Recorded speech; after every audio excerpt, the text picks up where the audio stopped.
Welcome to the DMI University Podcast, a series made for successful agents and advisors.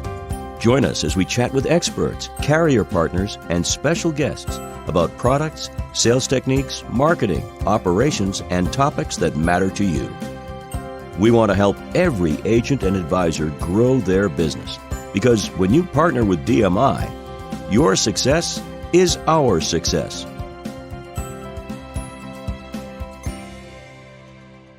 Welcome to DMI University. This is a new vlog and podcast series for DMI. We're going to highlight how we're invested in our partner agents and advisor success. It's only fitting, of course, that our first DMI University episode is about DMI's client success philosophy and origin story.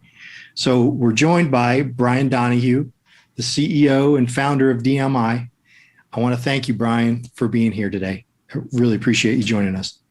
Thank you, Glenn. Glad to be here. Well, I'm really excited to be here, not only as a host of this new podcast and blog, but also a new marketing executive at DMI. And I know we've arrived here in partnership due to a similar philosophy. And what I mean by that is that in my experience as a marketing leader at AIG Brokerage, the focus was always on helping solve real world problems for the agent that crossed over sales and marketing together. And I think agents they're always looking for solutions that help them in the street from day to day. And this is a similar philosophy, I think, for DMI. How did that evolve for DMI as a company? Well, first of all, welcome, Glenn. It's great to have you on board here at DMI, and we're very happy and feel privileged to have someone of your talent here with DMI. So thank you. It's evolved one carrier at a time over 32 years, one service at a time over 32 years, one product at a time over 32 years, one agent at a time over 32 years. But as you said, real world problems. And the real world problems are everything from what's the right product and the right carrier to what's my operational problem as a challenge as an advisor or sales or marketing, HR, legal, financial, compliance. As the years have gone by, the problems have gotten bigger and more complex, and the needs of the advisor have become bigger and more complex. So we've grown as the marketplace has grown and as the business has grown. And I expect more of that will be needed as time goes on. Yeah. So you started in 1989, I believe, right? Did DMI look quite a bit different back then? Yeah, certainly. Like most businesses back there, we looked a lot different. Certainly, it was a smaller staff. In fact, it was me, and the physical footprint was a little different. It was in the basement of my home, and the carriers and the products certainly looked a lot different. There was one carrier, maybe 5 products, and the services were a lot different. It was me.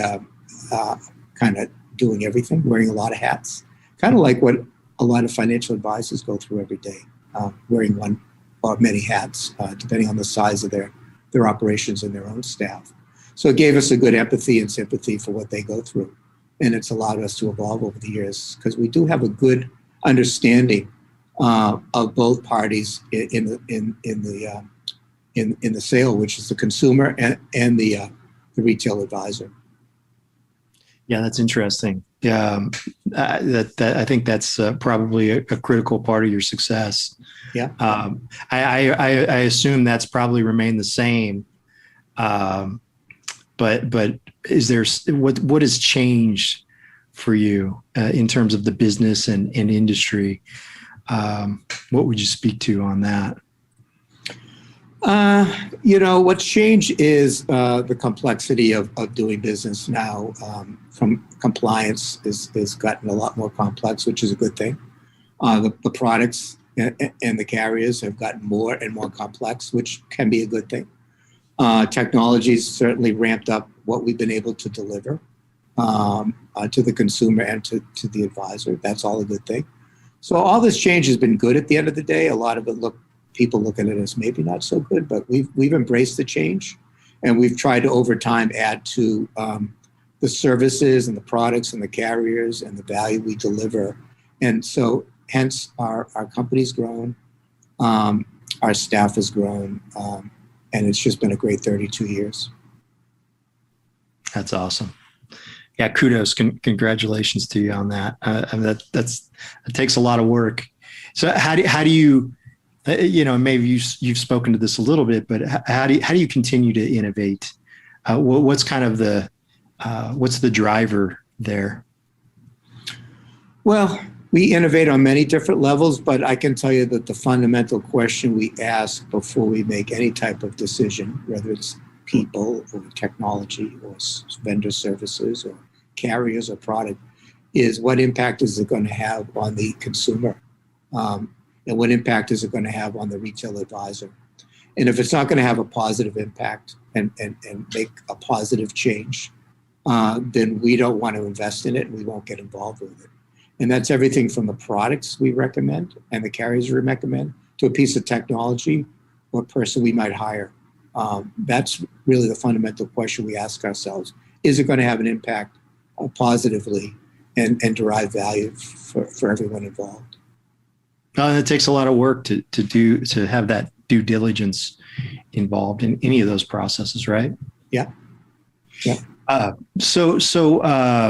You fostered a lot of strong connections and relationships with carriers, and then also independent marketing organizations like Annexus. How has DMI fostered these great relationships, and what's the benefit to agents and advisors as they come on board DMI? Yeah, great question, Glenn. We've been very fortunate over 32 years to often be invited to some of these exclusive relationships or invited into some of these carriers. It's not just going out and getting a contract. You've got to meet their due diligence as well. And they go through a vetting process as well to make sure that how you operate as a company is both compliant and consumer driven, and that you're meeting the value of what they're trying to deliver to the end customer, because in many cases, you're representing them in the marketplace. So many times we'll approach them or they'll approach us and we form a partnership. And we have commitments on both ends of the partnership that we have to meet, whether it be production or services. And we take those very seriously, and we want to meet our commitments and meet our contractual arrangements, and then distill that onto the field with better products and better services. That's awesome. Well, what do you think the next 30 years looks like for DMI? You've been through 32. I'm sure you got another 30 in you, right? Yeah. Well, definitely. The speed at which technology is moving can be a challenge, but we embrace it and we accept it, and we just need to figure out where it fits, because we believe the advisor is the key cog in the relationship.